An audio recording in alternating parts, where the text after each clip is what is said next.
Hello guys, good evening. आप सभी का एक बार फिर से स्वागत है वाइटल नर्सिंग एकेडमी में। और आज जो सेशन हमारा रहने वाला है वो रहेगा राजस्थान सीएचओ और एमपी सीएचओ की स्पेशल जो एनएचएम हमारी क्लासेस चल रही हैं उसका 12th ये पार्ट है।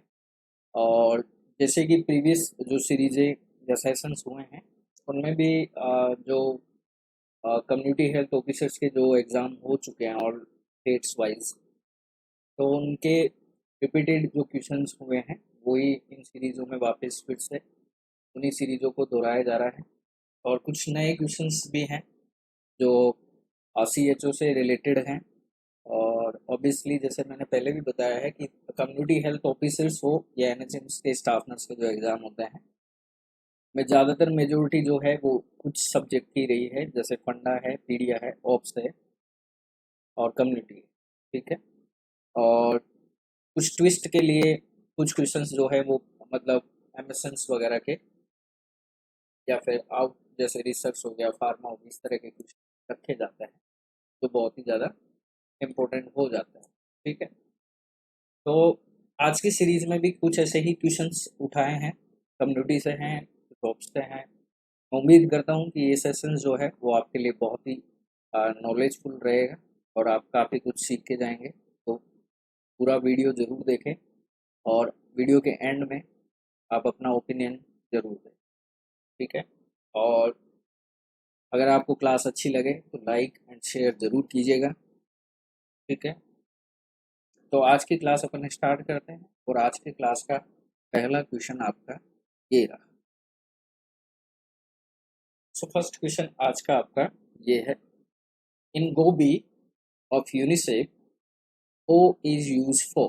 फर्स्ट क्वेश्चन है आज का आपका। तो गोबी जो है वो एक प्रोग्राम था जो स्पेसिफिक जो कुछ पीएचसी थी। ठीक है। तो 1982 और 83 के बीच में यूनिसेफ ने कुछ स्पेसिफिक पीएचसी पे ये प्रोग्राम जो है वो चालू किया गया फॉर स्पेशल चिल्ड्रन रिवोल्यूशन के लिए। ठीक है।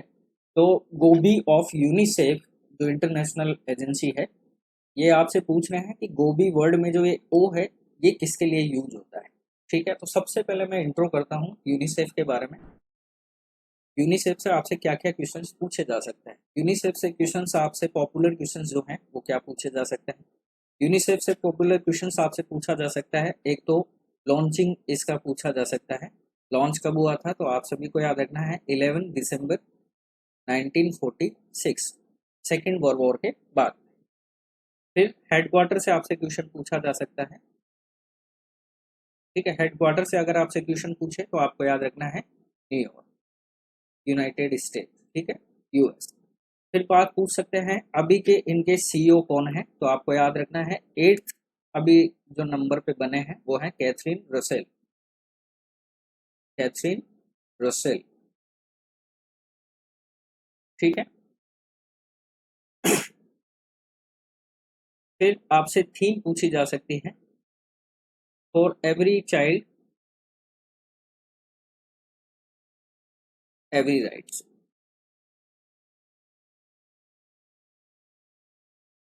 ठीक है। ये तो हो गया यूनिसेफ से रिलेटेड। और यूनिसेफ का फुल नेम भी पूछा गया है, तो United Nations, United Nations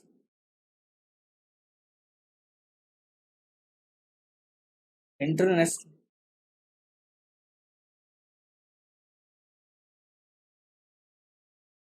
international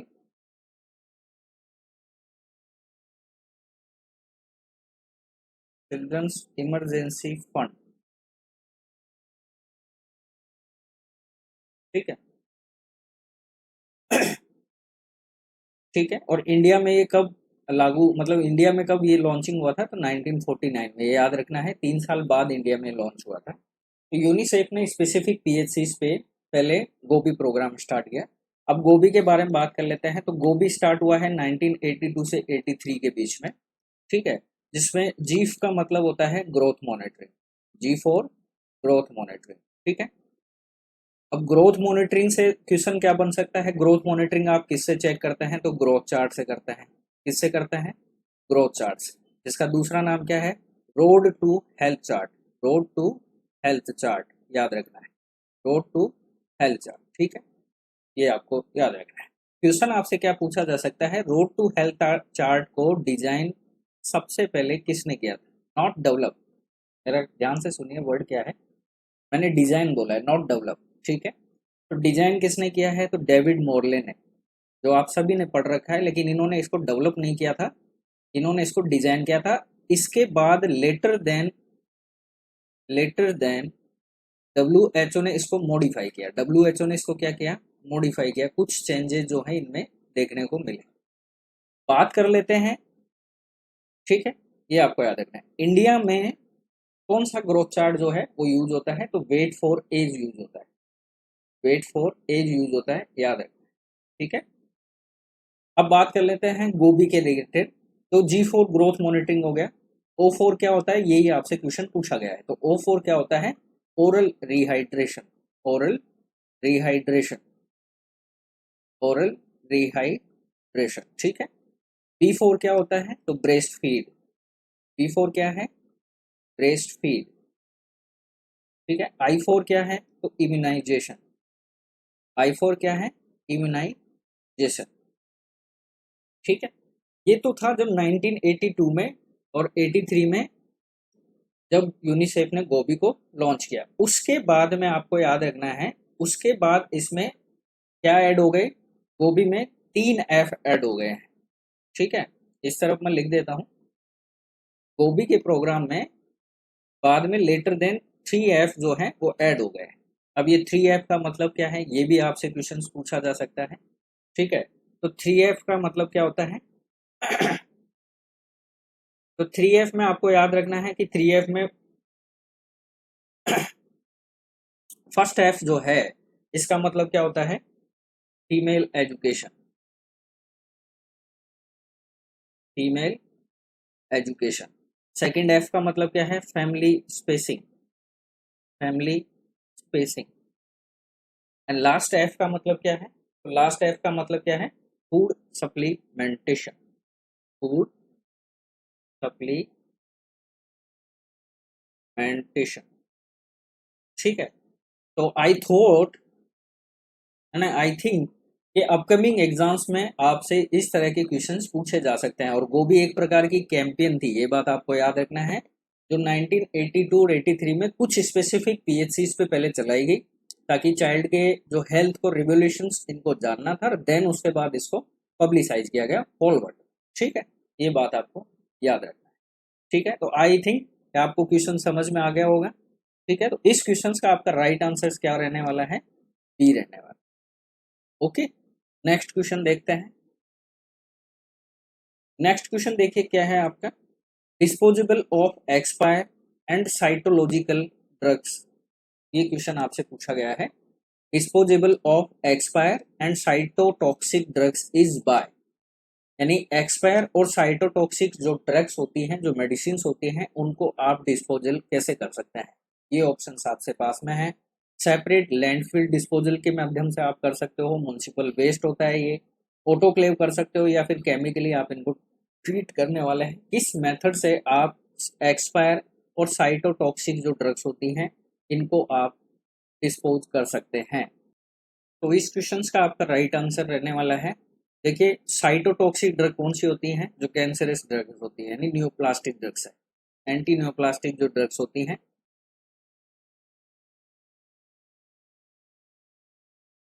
ठीक है। अब आपको पता ही है किस पे इफेक्ट करती है, सेल्स पे इफेक्ट करती है, और उनके रिप्लिकेशंस को क्या करती हैं, रोकती है, रिप्लिकेशंस को क्या करती हैं, रोकती हैं, ठीक है। तो अब साइटोटॉक्सिक ड्रग्स जो एक्सपायर हो चुकी हैं, ठीक है, जो एक्सपायर हो चुकी हैं, तो जाहिर सी बात है वो क्या कोज कर सकती है, देखिए वो इको फ्रेंडली भी नहीं है, ठीक है, इको फ्रेंडली भी नहीं है, यानी वो एनवायरनमेंट को भी नुकसान कर सकती है, पहली बात। दूसरी बात, स्पॉन्टेनियस अबॉर्शन भी देखने को मिलता है, स्पॉन्टेनियस अबॉर्शन भी इसके हैजार्डस में आते हैं। इसके अलावा माल न्यूट्रिशन देखने को मिल सकता है, ठीक है, माल न्यूट्रिशन भी देखने को मिल सकता है। इसके अलावा नोजिया है, ठीक है, वोमिटिंग है, हेडेक है, और लोकल इरिटेशंस, ठीक है। तो ये कुछ हैजार्डस हैं जो साइटोटॉक्सिक के आपको देखने को मिल जाए, ठीक है। दूसरी बात, ये DNA को इफेक्ट करती है, ठीक है, तो इसको आप जीनोटॉक्सिक भी बोल सकते हो। तो बात करें इसके डिस्पोजल की, तो देखिए सेपरेट लैंडफिल डिस्पोजल, ये भी ऑप्शन गलत है। म्युनिसिपल वेस्ट तो ये होता ही नहीं, ऑटोक्लेव आप इसको नहीं कर सकते हैं। आप इसको किन किन माध्यमों से डिस्पोज कर सकते हैं, तो आपको याद रखना है, या तो आप केमिकली डिग्रेडेट कर दें, केमिकली डिग्रेडेट कर दें, डिग्रेड कर दें, ठीक है। अब केमिकली डिग्रेड का मतलब क्या हो गया कि जो मॉलिक्यूल्स होते हैं उनको आप स्मॉल अमाउंट में या स्मॉल पार्ट्स में आप क्या करते हैं, उनको ब्रेक डाउन कर दें। चाहे आप नेचुरली कर सकते हो या आर्टिफिशियली भी कर सकते हो, तो इसको बोलते हैं हम केमिकल डिग्रेड, ठीक है। इसको बोल सकते हो आप केमिकली डिग्रेड। अब केमिकली डिग्रेड में कौन कौन सी मेथड्स आप यूज कर सकते हो, तो हाइड्रोलाइसिस यूज कर सकते हो, हाइड्रोलाइसिस आप यूज कर सकते हो, ठीक है। फिर ऑक्सीडेशन आप यूज कर सकते हैं, पॉलीमराइजेशन आप यूज कर सकते हैं, आइसोमराइजेशन आप यूज कर सकते हैं, ठीक है। तो केमिकली ही एक ऐसा ट्रीटमेंट मेथड होता है जो साइटोटॉक्सिक ड्रग्स का या एक्सपायर्ड जो साइटोटॉक्सिक ड्रग्स है या एक्सपायर्ड जो मेडिसिन है, इनका ये मेथड होता है। इसके अलावा अब क्या क्या मेथड, और क्या मेथड होता है, तो देखिए और डिस्पोजल का क्या, आप इनको रिटर्न भी कर सकते हैं सप्लायर को, रिटर्न टू सप्लायर। अगर आप रिटर्न कर देते हैं सप्लायर को तो ये भी मेथड सही है, अगर ऑप्शन में होता तो। सेकंड चीज इंसिनरेट कर सकते हैं, जो कि बेस्ट मेथड होता है। इंसिनरेट भी आप कर सकते हैं कितने पे, 1200 डिग्री सेल्सियस टेम्परेचर पे, क्वेश्चन आया हुआ है, ठीक है। साइटोटॉक्सिक ड्रग्स को अगर आप इंसिनरेट करते हैं तो 1200 डिग्री सेल्सियस पे भी आप इनको क्या कर सकते हैं, इंसिनरेट कर सकते हैं। ये भी आपको याद रखना है, ठीक है, ठीक है। ये आपको याद रखना है, इंसिनरेशन भी कर सकते हैं, रिटर्न सप्लायर भी कर सकते हैं, केमिकली ट्रीट भी कर सकते हैं, और एनकैप्सुलेशन कर सकते हैं, एनकैप्सुलाई कैप्सुलाइजेशन, ठीक है, एनकैप्सुलाइजेशन भी आप कर सकते हैं। तो ये कुछ मेथड्स हैं जो आप यूज कर सकते हैं साइटोटॉक्सिक एक्सपायर्ड ड्रग्स के डिस्पोजल के, ठीक है। तो आई थिंक आप समझ गए होंगे कि साइटोटॉक्सिक जो ड्रग्स होती हैं, जो कैंसर्स के लिए यूज होने वाली ड्रग्स है, अगर वो एक्सपायर हो जाए तो उनका डिस्पोजल हम केमिकली ट्रीटमेंट के माध्यम से कर सकते हैं। इसके अलावा एनकैप्सुलाइजेशन कर सकते हो, आप रिटर्न कर सकते हो सप्लायर को, या इंसिनरेट कर सकते हैं इस 1200 डिग्री सेल्सियस टेम्परेचर के ऊपर, ठीक है। तो ये आपको याद रखना है। तो राइट आंसर इस क्वेश्चन का आपका क्या रहने वाला है, डी रहेगा। क्लियर। चलिए नेक्स्ट क्वेश्चन देखते हैं आज का। नेक्स्ट क्वेश्चन आपका है, which of following is not spread by Aedes mosquito. ये आपसे क्वेश्चन पूछा गया है, which of following is not spread by Aedes mosquito, ठीक है। एडीज मॉस्किटो से क्या फैल सकता है, लेकिन आपसे क्वेश्चन पे पूछा गया है, नोट पे पूछा गया है, यानी आपका पॉइंट यहाँ है कि एडीज जो मॉस्किटो होता है उससे कौन सी चीज स्प्रेड नहीं होती है, ये आपसे क्वेश्चन पूछा गया है, ठीक है। तो देखिए एडीज मॉस्किटो जो है, ठीक है, ये इससे कौन नहीं फैलता है, ये आपसे क्वेश्चन पूछा गया है। तो डेंगू फीवर ये भी फैल सकता है, चिकनगुनिया ये भी फैल सकता है, येलो फीवर ये भी फैल सकता है, ठीक है, ये आपको याद है। लेकिन जापानीज एनसेफेलाइटिस जो है ये नहीं फैलता, जापानीज एनसेफेलाइटिस जो है वो नहीं फैलता है। वो किससे फैलता है, वो क्यूलेक्स मॉस्किटो से फैलता है, किससे, क्यूलेक्स मॉस्किटो, ठीक है। याद रखना है, फीमेल एडीज जो इजिप्टी मॉस्किटो होता है उसके द्वारा dengue fever, chikungunya, yellow fever और जीका, ठीक है, जीका वायरस, ठीक है, ये जो हैं ये स्प्रेड होते हैं फीमेल एडीज इजिप्टी से, ठीक है। ये बात आपको याद रखनी है, पहली बात।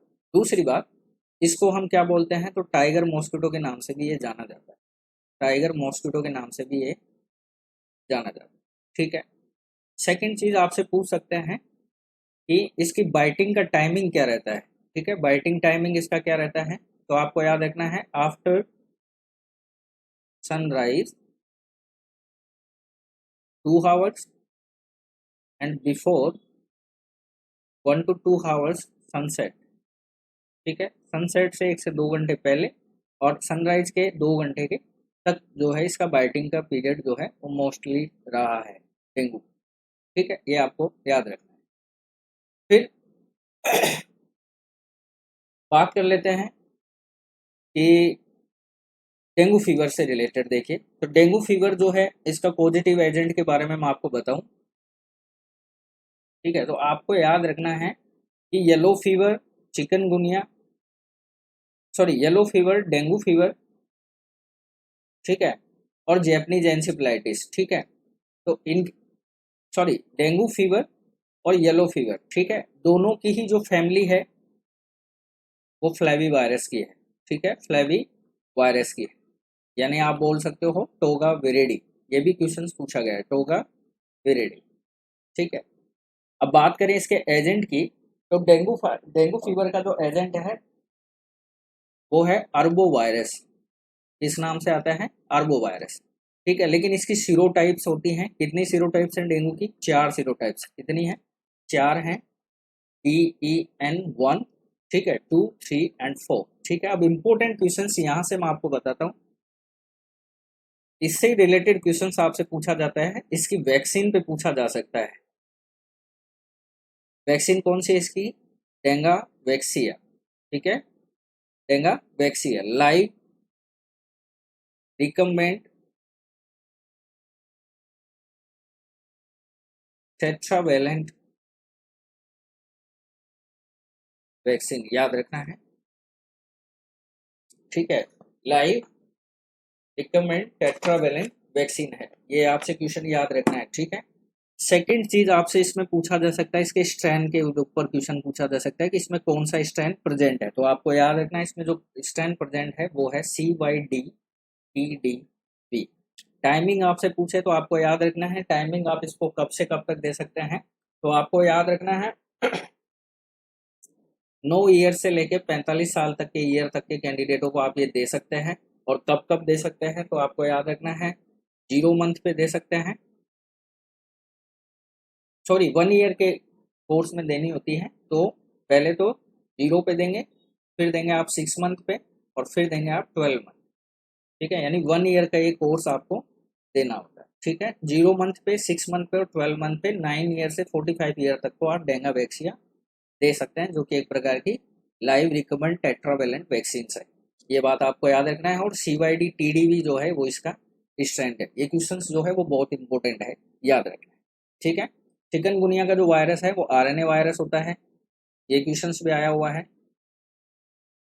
ठीक है, और येलो फीवर का जो है वो group B arbovirus, group B arbovirus. ठीक है, ये आपको याद रखना है। पॉजिटिव एजेंट्स है जो मैंने आपको यहाँ पे बता दिया। ठीक है, ये बात आपको याद रखनी है। नेक्स्ट क्वेश्चन देखते हैं। समझ गए ये वाला क्वेश्चन? इसमें सिंपल सा पूछा था एडीज मॉस्किटो से क्या नहीं फैलता है, तो आपको याद रखना है मेल कभी भी नहीं स्प्रेड करता है, फीमेल एडीज जो व्यक्ति होती है वो ही फैलाती है, जिसको टाइगर मॉस्किटो के नाम से जाना जाता है। ठीक है, और ये डेंगू फीवर भी फैला सकती है, चिकनगुनिया भी, येलो फीवर भी और जीका वायरस। ठीक है, ये आपको याद रखना है, इसको स्प्रेड करने के लिए वेक्टर का काम करती है। और इनके जो पॉजिटिव एजेंट्स है वो भी मैंने यहाँ पे बता दिए हैं। डेंगू से स्पेशली मैंने वैक्सीन को लेकर इसलिए बताया है क्योंकि ये क्वेश्चन पूछा जाने की संभावना है। डेंगा वैक्सीन इसकी वैक्सीन है, लाइव रिकमेंड टेट्रावेलेंट है, CYD-TDV इसका स्ट्रैंड है, 0, 6, 12 मंथ की उसमें दे सकते हैं आप, और 9 to 45 ईयर्स तक के एज के क्राइटेरिया में इसको दिया जा सकता है। ठीक है, ये आपको याद रखना है। नेक्स्ट क्वेश्चन देखते हैं। नेक्स्ट क्वेश्चन आपका है 6 month pregnant women come to the sub centre. ठीक है, क्वेश्चन देखिए क्या है। 6 मंथ प्रेग्नेंट लेडी है, come to the sub centre, ठीक है, फॉर कंसल्टेशन के लिए वो आई है। Which of following substances is contraindicated, ये क्वेश्चन आपसे पूछा गया है। तो tetanus toxoid, potassium iodate capsule 200 mg, ferrous sulphate 200 mg, retinol 2 lakh international unit. तो कौन सा सब्सटेंस है इन चारों में से जो कॉन्ट्रा इंडिकेटेड है इस लेडी के लिए जो 6 मंथ की प्रेग्नेंट है, ये आपसे क्वेश्चन पूछा गया है। तो क्या आंसर रहने वाला इस क्वेश्चन? सो देखिए, टिटनस टॉक्साइड आप इसको दे सकते हैं, पोटेशियम आयोडेट कैप्सूल्स ये भी दे सकते हैं, फेरस सल्फेट ये भी दे सकते हैं। लेकिन अब आपको याद रखने लायक चीज क्या है कि रेटिनॉल 2 लाख इंटरनेशनल यूनिट, यानी ये हो गया विटामिन ए जो है इसका मैक्सिमम डोज आप दे रहे हैं। ठीक है, मैक्सिमम डोज आप दे रहे हैं। अब आपको पता होना चाहिए कि ड्यूरिंग प्रेगनेंसी अकॉर्डिंग WHO, ठीक है, अकॉर्डिंग WHO आप 10,000 इंटरनेशनल यूनिट विटामिन ए की दे सकते हैं, ठीक है, रूटीनली। और 25,000 यूनिट आप वीकली दे सकते हैं। 25,000 आप वीकली दे सकते हैं, इससे ज़्यादा नहीं देनी है। ठीक है, क्यों नहीं देनी है? अगर आप इनसे ज़्यादा, अगर इन दोनों डोज से अगर आप ज़्यादा प्रोवाइड करते हैं ड्यूरिंग प्रेगनेंसी के अंदर, तो ये क्या कोज करती है? ये कोज करेगी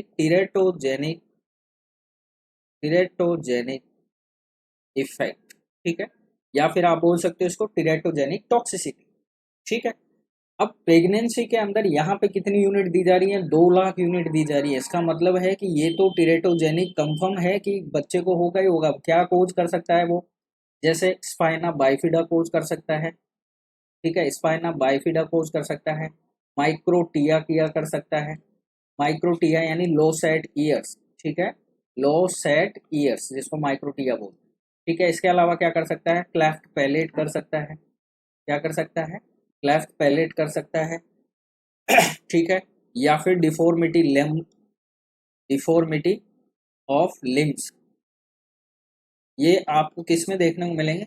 उस बेबी में देखने को मिलेंगे जिस लेडी ने ड्यूरिंग प्रेगनेंसी अगर यूनिट, विटामिन ए की जो यूनिट है वो लिमिट से ज़्यादा अगर कंज्यूम करी है, तो इसीलिए स्पेशली इंस्ट्रक्शन दिया गया है कि ड्यूरिंग प्रेगनेंसी आपको विटामिन ए का जो डोज है वो इसी यूनिट में देना है, इससे ज़्यादा नहीं देना है। तो क्वेश्चंस ने आपको क्या पूछा है कि 6 मंथ की प्रेग्नेंट लेडी अगर सब सेंटर पे आ रही है तो कौन सा सब्सटेंस है जो आप नहीं देंगे? तो आप रेटिनॉल नहीं देंगे 2 लाख इंटरनेशनल यूनिट, क्योंकि एक मेगा डोज हो जाती है, मैक्सिमम डोज है, जो कि टेरेटोजेनिक टॉक्सिसिटी कोज कर सकती है।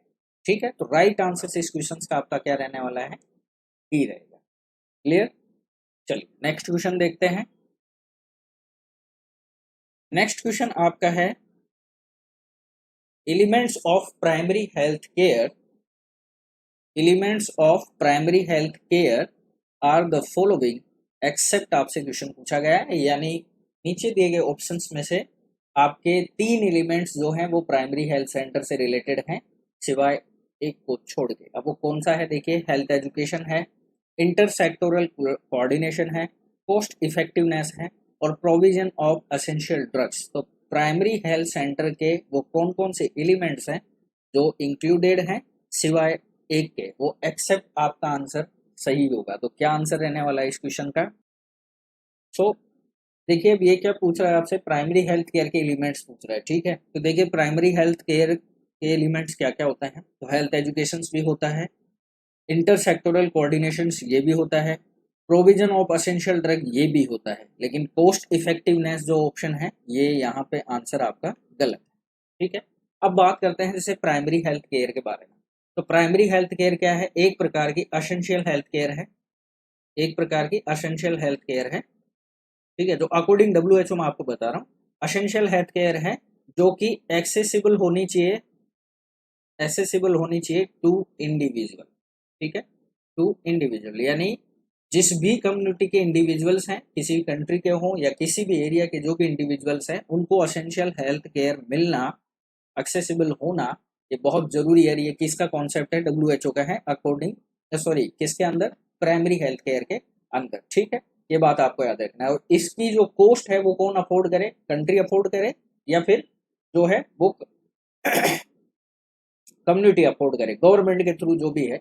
तो ऐसा किसने कहा है? WHO ने कहा है। तो primary health care system, primary health care जो एक ऐसा हेल्थ केयर होना चाहिए जो एसेंशियल हेल्थ केयर है और सभी के लिए एक्सेसिबल हो। पहली बात तो ये हो गई। दूसरी बात करते हैं कि प्राइमरी हेल्थ केयर के एलिमेंट्स क्या क्या है? प्राइमरी हेल्थ केयर के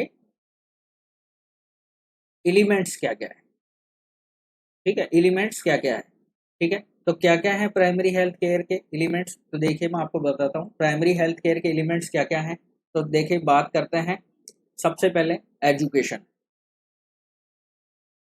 हेल्थ एजुकेशन, ठीक है, एजुकेशन हो गया, ठीक है। फिर कौन सा है? इम्यूनाइजेशन है। फिर कौन सा है? इम्यूनाइजेशन है, ठीक है। फिर कौन सा है, water and sanitation, water and sanitation.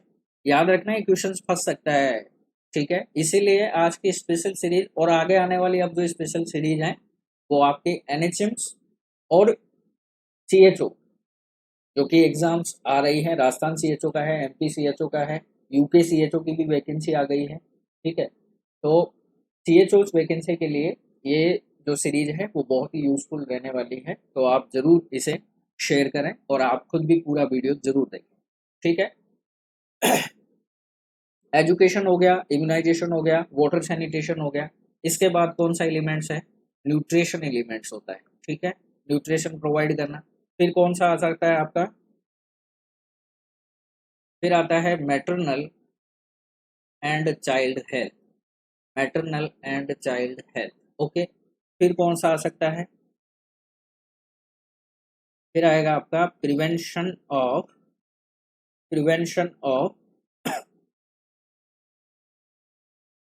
Endemic disease, ठीक है, प्रिवेंशन ऑफ एंडेमिक डिजीज, ठीक है। देन ट्रीटमेंट, देन ट्रीटमेंट, ठीक है, prevention of endemic disease, treatment, and last है आपका ड्रग्स अवेलेबिलिटी, ड्रग्स अवेलेबिलिटी,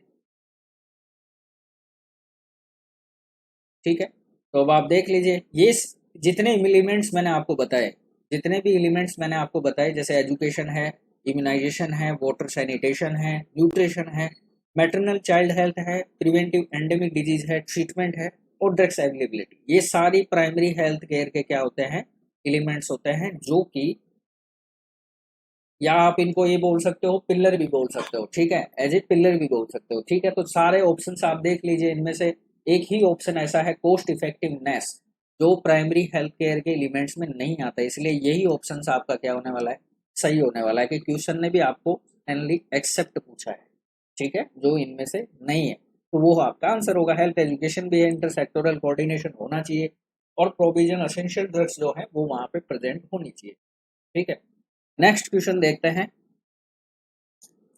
बहुत अच्छा क्वेश्चन है और ये मैं पढ़ा भी चुका हूँ एक बार पहले सीरीज, इसी सीरीज में, ठीक है। तो आज अपन इस पे डिस्कस करते हैं, क्या इस है, safe strategy is recommended for the control of, ये आपसे क्वेश्चन पूछा गया है, ठीक है।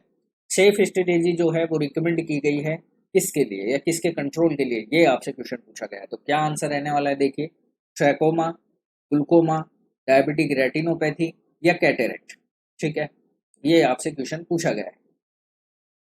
तो आपसे क्वेश्चन पूछा गया है safe strategy recommended for the control of, तो इसका राइट आंसर आपको पता है क्या रहने वाला है, ट्रैकोमा, क्या रहने वाला है, ट्रैकोमा, इसको याद रखना है, ठीक है। ट्रैकोमा का दूसरा नाम क्या है, रफ आई के नाम से भी इसको जानते हैं, किस नाम से, रफ आई के नाम से भी जानते हैं। अब बात कर लेते हैं अपन सेफ स्ट्रेटेजी के बारे में, सेफ स्ट्रेटेजी के बारे में, ठीक है। सेफ स्ट्रेटेजी क्या है, ठीक है, सेफ स्ट्रेटेजी क्या है और ट्रैकोमा से रिलेटेड ये क्या कॉन्सेप्ट है, वो सारी चीजें अपन देख लेते हैं। तो सबसे पहले मैं आपको बताने वाला हूँ कि सेफ स्ट्रेटेजी जो है वो क्या है, और सेफ का फुल फॉर्म भी पूछा गया है, ठीक है, सेफ का फुल फॉर्म भी जो है वो पूछा गया है, या कोई वर्ड जो है वो, जैसे अभी आपको एक पहला क्वेश्चन आया था कि गोभी, गोभी में ओ वर्ड आपसे पूछ लिया गया, इसी प्रकार से ये क्वेश्चंस भी बनते हैं, ठीक है। जैसे अब सबसे पहले बात कर लेते हैं एस, एस फोर क्या है, सर्जरी, एस फोर क्या है, सर्जरी। अब सर्जरी किसके लिए, तो सर्जरी फॉर ट्रैकियासिस, सर्जरी फॉर ट्रैकियासिस, ठीक है, ट्रैकियासिस, ट्रैकियासिस क्या है, कंजेक्टावाइल, कंजेक्टावाइल स्कैरिंग, ठीक है, ताकि आप ब्लाइंडनेस को क्या कर सके, प्रिवेंट कर सके, तो टाइम से पहले आपको सर्जरी करवा लेंगे। ए फोर क्या है, एंटीबायोटिक, ए फोर क्या है, एंटीबायोटिक, ठीक है। तो आपको याद रखना है, यहाँ से आपसे दो क्वेश्चन पूछे जा सकते हैं, दो एंटीबायोटिक यहाँ पे यूज की जाती है, एक की जाती है एजिथ्रोमाइसिन, ठीक है, एक की जाती है एजिथ्रोमाइसिन, एक की जाती है टेट्रासाइक्लिन, टेट्रासाइक्लिन, ठीक है। टेट्रासाइक्लिन जो है वो आई ऑइंटमेंट के रूप में यूज की जाती है 1%, आई ऑइंटमेंट के रूप में यूज की जाती है 1% सेवरल वीक तक आप यूज कर सकते हैं। लेकिन एजिथ्रोमाइसिन जो है वो ओरल डोज में आती है, तो बच्चों के लिए 20 mg पर केजी ओरल डोज में ये दी जाएगी, ठीक है। अगर आपसे पूछे कि ट्रैकोमा का फर्स्ट लाइन ट्रीटमेंट का ऑप्शन क्या है, तो आपको आंसर देना है एजिथ्रोमाइसिन, याद रखना है, ठीक है। फर्स्ट लाइन ट्रीटमेंट में अगर आपसे पूछे F4 क्या है, तो फेशियल हाइजीन। F4 क्या है, फेशियल हाइजीन, ठीक है। और E4 क्या है, एनवायरमेंटल सैनिटेशन, एनवायरमेंट सैनिटेशन, ठीक है। बात करें सेफ स्ट्रेटेजी किसने दी, तो WHO ने दी। कब दी, 1993 में, ठीक है। ये आपको याद रखना है, पहली बात।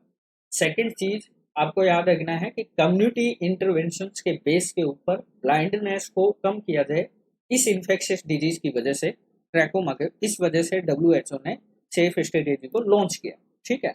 अब बात करते हैं, जैसे मैंने ट्रैकोमा के बारे में आपको बताया, तो आपसे पूछ सकते हैं इसका एजेंट, पॉजिटिव एजेंट कौन है, तो क्लेमाइडिया ट्रैकोमाइटिस, क्लेमाइडिया ट्रैकोमाइटिस, ठीक है, ठीक है। ग्रुप ए, बी और सी, ठीक है। बात करें इसके इंक्यूबेशन पीरियड की, तो 5 दिन। ग्रुप आईपी की बात करूं तो 5 डेज से लेकर 12 डेज तक का जो है वो इसका इंक्यूबेशन पीरियड होता है, ठीक है। तो आईपी इसका होता है 5 से 12 दिन। और आपसे पूछ सकते हैं एज ग्रुप, तो एज ग्रुप आपको याद रखना है 2 to 5 ईयर्स के जो एज ग्रुप के बच्चे होते हैं वो सबसे ज्यादा इम्पैक्ट होते हैं किससे, ट्रैकोमा, ये आपको याद रखना है, ठीक है। तो कॉमन क्वेश्चंस जो ट्रैकोमा से बनते थे वो लगभग लगभग मैंने आपको यहाँ पे बता दिया, ठीक है। ये आपको याद रखना है। चलिए अब नेक्स्ट क्वेश्चन देखते हैं। राइट आंसर इस क्वेश्चन का आपको बता ही दिया है, ट्रैकोमा। नेक्स्ट क्वेश्चन देखिए क्या है। नेक्स्ट क्वेश्चन है the most common complication of mumps in children, ठीक है। ये आपसे क्वेश्चन पूछा गया है, most common complications of mumps in children आपसे क्वेश्चन पूछा गया है। वेरी इंपॉर्टेंट क्वेश्चन है, काफी एग्जाम्स में आ चुका है। पेरिटोडाइटिस है, असेप्टिक मेनिंजाइटिस है, ओर्काडाइटिस है या पेंक्रियाटाइटिस है, ठीक है। आपसे क्वेश्चन पूछा गया है मोस्ट कॉमन कॉम्प्लिकेशन आपको बताना है मम्स का इन चिल्ड्रन में, तो क्या आंसर रहने वाला है इस क्वेश्चन का, ठीक है। तो सबसे पहले समझते हैं अपन मम्स के बारे में, ठीक है। देखिए मम्स का जैसे क्वेश्चन आ गया है तो मैं बता ही देता हूँ। मम्स जो है वो पैरामाइक्सो वायरस से स्प्रेड होता है, ठीक है। पैरामाइक्सो वायरस से जो है वो स्प्रेड होता है, ठीक है। अगर बात करें इसके रूट की, तो रूट इसका रहता है ड्रॉपलेट। रूट कैसा रहेगा इसका, ड्रॉपलेट रहने वाला, ठीक है। बात करें इसके इंक्यूबेशन पीरियड की, इंक्यूबेशन पीरियड इसका कितना रहता है, तो 14 से लेके 21 डेज तक का रहता है, ठीक है। 14 से लेके 21 डेज का इसका रहता है, ठीक है। बाय द रेस्पिरेटरी ट्रैक ये क्या कर सकता है, स्प्रेड होता है, ठीक है। बात कर लेते हैं यहाँ से आपसे क्वेश्चन क्या पूछे जा सकते हैं, तो देखिए अर्लीस्ट जो साइन इसमें आपको देखने को मिलेगा, ठीक है, वो क्या देखने को मिलता है, ईयर एक देखने को मिलता है। क्या देखने को मिलता है, ईयर एक। और ईयर एक में भी आपको याद रखना है स्पेशली नाइट में, ठीक है, स्पेशली नाइट में आपको देखने को मिलता है, ठीक है। 1 ईयर में या बोथ ईयर में देखने को मिल सकता है। सेकंड चीज आपको याद रखना है, फिर इसमें क्या है, स्वेलिंग आपको देखने को मिलेगी। कहाँ देखने को मिलती है स्वेलिंग, जो है वो स्टार्ट हो जाती है कहाँ पे, सब मैंडिबुलर, सब मैंडिबुलर एंड सब लिंगुअल, सब लिंगुअल रीजन पे, ठीक है, ठीक है। ये आपको याद रखना है। और धीरे धीरे फिर ये किस में कन्वर्ट हो जाती है, पेरोटाइडाइटिस में कन्वर्ट हो जाती है, ठीक है, ठीक है। ये आपको याद रखना है, पेरोटाइडाइटिस जो आपको इसमें स्पेशली देखने को मिलता ही है, ठीक है। ये बात आपको याद रखनी है। इसके बाद बात करें, ठीक है, अब ये होता कैसे है कि पैरोटिड ग्लैंड में, ठीक है, पैरोटिड ग्लैंड से स्वेलिंग स्टार्ट होती है और कहाँ लेके जाती है वो, सब मैंडिबुलर और सबलिंगुअल रीजन में, जो पेरिटोटाइटिस में कन्वर्ट हो जाती है, ठीक है। और ये स्वेलिंग जो है वो 1 से 2 वीक के बाद में सबसाइड हो जाती है, ठीक है। अब बात कर लेते हैं, आपके क्वेश्चन ने क्या पूछा, कॉम्प्लिकेशन क्वेश्चन पूछा। मोस्ट कॉमन कॉम्प्लिकेशंस आपसे क्वेश्चन पूछ रहा है। मोस्ट कॉमन कॉम्प्लिकेशंस किसके, मम्स के पूछ रहा है, ठीक है। अब देखिए मम्स इसलिए इंपॉर्टेंट है क्योंकि इसके क्वेश्चन यहीं से बनते हैं। 2 पॉइंट आपको याद रखना है। एक तो पॉइंट याद रखना है आपको चिल्ड्रंस का, ठीक है, और एक पॉइंट आपको याद रखना है एडोलसेंट का, ठीक है। बात करें चिल्ड्रंस में, तो चिल्ड्रंस में मोस्ट कॉमन कॉम्प्लिकेशन जो है वो है असेप्टिक मेनिंजाइटिस, याद रखना है असेप्टिक मेनिंजाइटिस, ठीक है। असेप्टिक मेनिंजाइटिस जो है वो चिल्ड्रन में होने वाला मोस्ट कॉमन कॉम्प्लिकेशन है। बट एडोलसेंट की बात करें तो मेल या फिर आप बोल सकते हो बॉय, ठीक है, इनमें क्या देखने को मिलेगा, तो इनमें देखने को मिलता है ओरकाइटिस, ओरकाइटिस, और फीमेल में ओफ्राइटिस, ओफ्राइटिस, ठीक है। ओरकाइटिस का मतलब क्या हो गया, टेस्टिकुलर स्वेलिंग, पेनफुल, ठीक है, पेनफुल टेस्टिकुलर स्वेलिंग, ठीक है। अगर इसका ट्रीटमेंट आपने नहीं किया तो लेटर देन फ्यूचर में ये क्या कर सकती है, इनफर्टिलिटी कोज कर सकती है, ठीक है। और ओफ्राइटिस का मतलब क्या होता है, ओवेरी में क्या हो जाए, इन्फ्लामेशन हो जाए, और ओरकाइटिस का मतलब टेस्टिस में इन्फ्लामेशन हो जाए। ये हो गए एडोलसेंट के मोस्ट कॉमन कॉम्प्लिकेशंस, और चिल्ड्रन में हो गया एसेप्टिक मेनिंजाइटिस, जो कि आपका क्वेश्चन है, ठीक है। अब बात कर लेते हैं क्या, ठीक है, तो यही आपसे क्वेश्चन में पूछा गया था कि चिल्ड्रंस में मोस्ट कॉमन कॉम्प्लिकेशंस मम्स में कौन सा देखने को मिलता है, तो असेप्टिक मेनिंजाइटिस यहाँ इसका सही आंसर है। पेरियोडाइटिस जो है उसका सिम्टम्स देखने को मिल रहा है आपको, ठीक है। ओरकाइटिस जो है वो एडोलसेंट का है, और पेंक्रेटाइटिस में इसमें है नहीं। अब बात कर लेते हैं इसके प्रिवेंशन के लिए, तो देखिए इसमें प्रिवेंशन जो है वो सिम्टम्स के अकॉर्डिंग इसमें ट्रीटमेंट चलता है। क्वेश्चन यहाँ फंसता है MMR, जो इसकी वैक्सीन दे सकते हैं आप, लाइव वैक्सीन है, लाइव वैक्सीन है, 1971 में आई, मार्विस हिलमैन ने दिया इसको, ठीक है, मार्विस हिलमैन ने। सब क्यूटेनियस रूट से आप इसे दे सकते हैं 0.5 ml, ठीक है। और आपको याद रखना है फर्स्ट डोज जो है, फर्स्ट डोज जो है वो मोर देन 1 ईयर के बच्चे को ही देनी चाहिए, ठीक है, 1 ईयर से कम उम्र के बच्चे को नहीं देते हैं। और सेकेंड डोज जो है वो 6 मंथ का गैप होना चाहिए फर्स्ट डोज के और सेकेंड डोज के भीतर, यानी 18 से 24 मंथ के पीरियड में आप सेकेंड डोज दे सकते हैं, ये बात आपको याद रखें, ठीक है। तो आई होप आप ये क्वेश्चन समझ गए होंगे। मम्स का पूरा ही चिट्ठा यहाँ पे खुल चुका है, ठीक है। तो मैं उम्मीद करता हूँ कि आपसे ये क्वेश्चन गलत नहीं। नेक्स्ट क्वेश्चन देखिए, नेक्स्ट क्वेश्चन है आपका which of following, next question है which of following recommended along with the intravenous administration, which of following recommended पूछा गया है आपसे along with intravenous administration of quinine sulphate for treatment of malaria. कौन सी चीज है जो आप क्विनिन सल्फेट के साथ रिकमेंड करेंगे, हाइड्रोकोर्टिसोन, मल्टीविटामिन, ग्लूकोज या कैल्शियम ग्लूकोनेट। तो क्या आंसर रहने वाला इस क्वेश्चन का, ये आपसे क्वेश्चन पूछ रहा है। तो क्वेश्चन आपसे बोल रहे हैं कि मलेरिया का पेशेंट है, आईवी आप उसको क्विनिन दे रहे हैं, तो आप क्या रिकमेंड करेंगे, ये क्वेश्चन पूछ रहा है। तो हाइड्रोकोर्टिसोन आप नहीं दे सकते हैं, क्यों, क्योंकि ये हाइपोकैलेमिया कोज करेगा, हाइपोकैलेमिया कोज करता है, इसलिए आप इसको नहीं देंगे, ठीक है। मल्टीविटामिन का कोई रोल नहीं है यहाँ, रोल क्या होगा, ग्लूकोज का रोल होगा, याद रखना है। डेक्स्ट्रोज जो है वो यहाँ पे दी जाती है 10%, क्यों दी जाती है वो मैं आपको बता देता हूँ। क्यूनिन सल्फेट जब अपन आईवी देते हैं तो हाइपोग्लाइसीमिया होने के चांसेस रहते हैं, क्या होने के चांसेस रहते हैं, हाइपोग्लाइसीमिया होने के चांसेस रहते हैं। तो इसी से प्रिवेंट करने के लिए हम क्या देते हैं, डेक्स्ट्रो 10% जो है वो देना चाहिए, ठीक है। तो इस क्वेश्चन का आपका राइट आंसर सी रहेगा, क्लियर। अब मैं कुछ क्वेश्चंस आपको मलेरिया से रिलेटेड बता देता हूँ, जो आपके लिए शायद इंपॉर्टेंट हो सकते हैं। बात कर लेते हैं मलेरिया की, ठीक है, बात कर लेते हैं मलेरिया की। मलेरिया क्या है तो मलेरिया के बारे में आपको बताऊं तो पॉजिटिव एजेंट जो इससे पूछा जा सकता है, जो कि कॉमन क्वेश्चन है, पहले बहुत बार पूछा गया है, तो प्लाज्मोडियम है, ये आपको याद रखना है, जो कि एक प्रकार का प्रोटोजोआ है। क्या है, प्रोटोजोआ है, ठीक है। कितने टाइप्स के होते हैं, तो प्लाज्मोडियम वाइवेक्स, फाल्सीपेरम, ठीक है, Plasmodium vivax, falciparum, ओविल and malariae, ठीक है, ओविल एंड मलेरी, ठीक है। आपसे इंपॉर्टेंट क्वेश्चंस पूछे जाएंगे वाइवेक्स पे और फाल्सीपेरम, ठीक है, वाइवेक्स पे और फाल्सीपेरम पे। सबसे डेंजरस और फेटल किस कौन है, तो फाल्सीपेरम है, डेंजरस और फेटल। अगर आपसे क्वेश्चन पूछे कौन सा टाइप है मलेरिया का, तो फाल्सीपेरम है, ठीक है, याद रखना है। क्यों है, क्योंकि इसकी मोर्टेलिटी रेट 48% है, याद रखना है, कितनी है, 48% है, ये बात आपको याद रखनी है, ठीक है। बात करें वाइवेक्स की, तो वाइवेक्स की मोर्बिडिटी जो रेट है, वाइवेक्स की जो मोर्बिडिटी रेट है वो है 51 से लेके 52%, इंडिया की बात कर रहा हूँ मैं, ठीक है।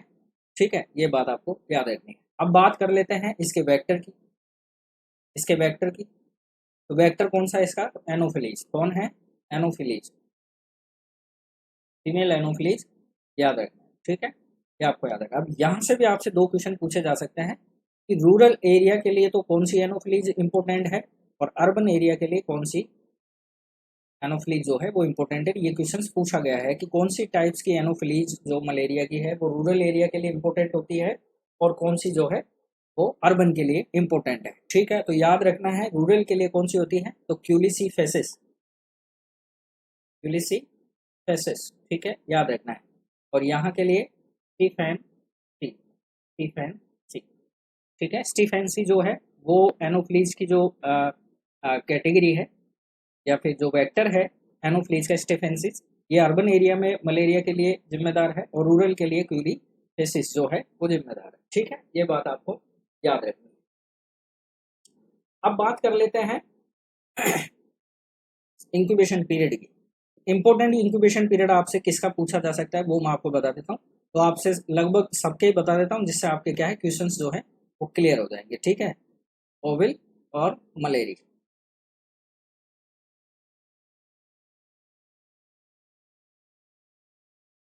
ठीक है।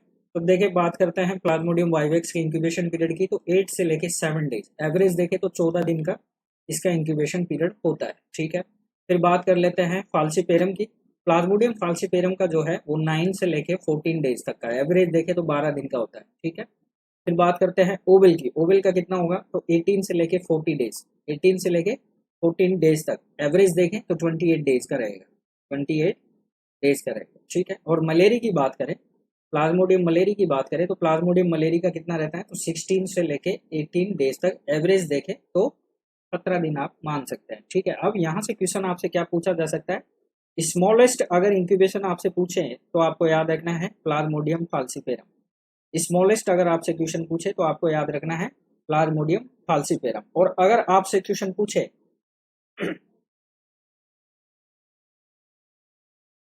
सॉरी, ये यहाँ पे चेंज कर लीजिए थोड़ा सा, ये ओवल की जगह मलेरी और मलेरी की जगह ओवल लिख लीजिए, फिर ठीक है।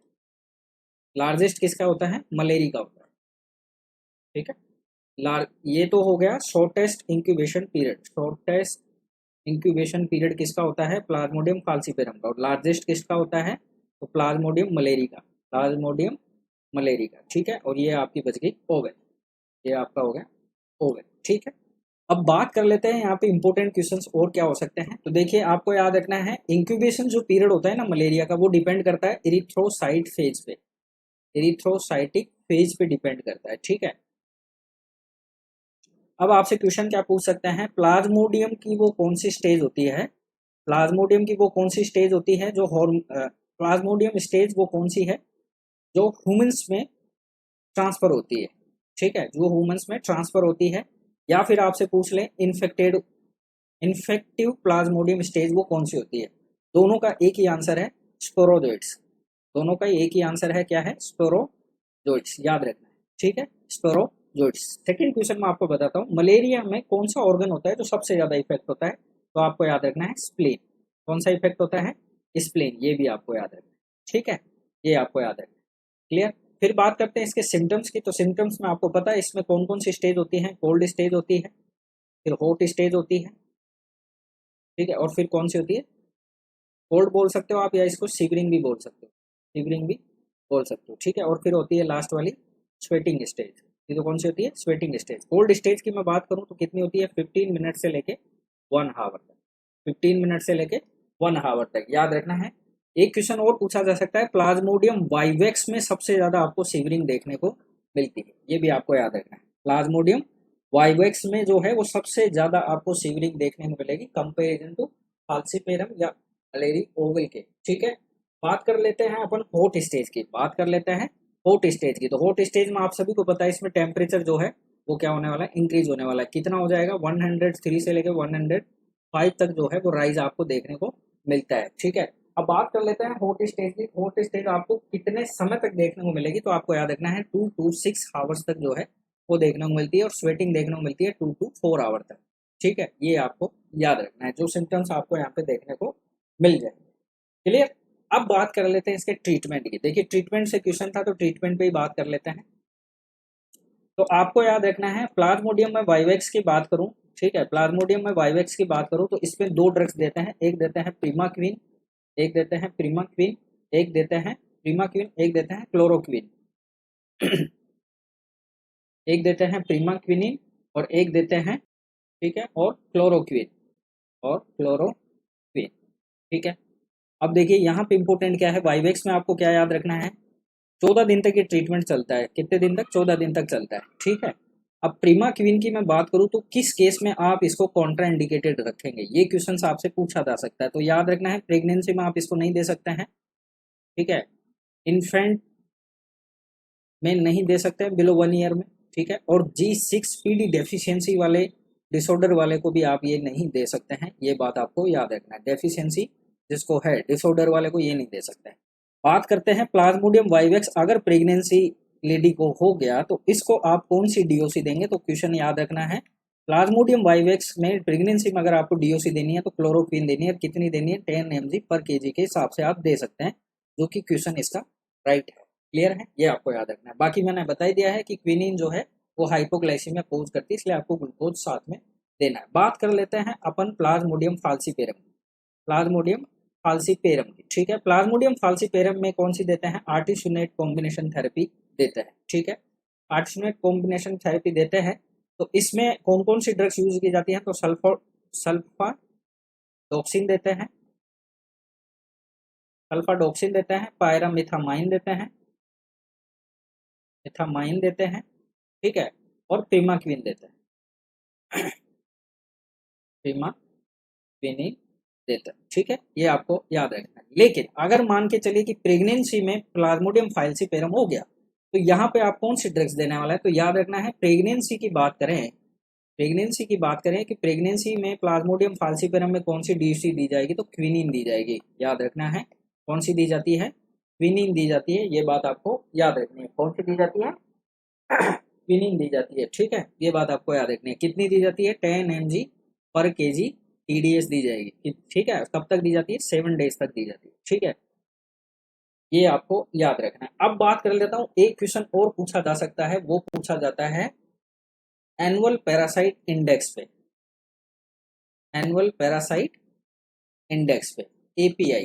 ये क्वेश्चन बहुत इंपॉर्टेंट है, पूछा ही जाता है, ठीक है। एनुअल पैरासाइट इंडेक्स पे आपसे क्वेश्चन पूछा जा सकता है, ठीक है। तो बात करें एनुअल पैरासाइट इंसिडेंस नहीं, सॉरी इंडेक्स नहीं, इंसिडेंस की बात कर ले, इंसिडेंस, ठीक है। तो इसका क्या होता है, तो आपको याद रखना है, number of confirm case of malaria, number of confirm cases of malaria, ठीक है, मलेरिया अपॉन टोटल पॉपुलेशन,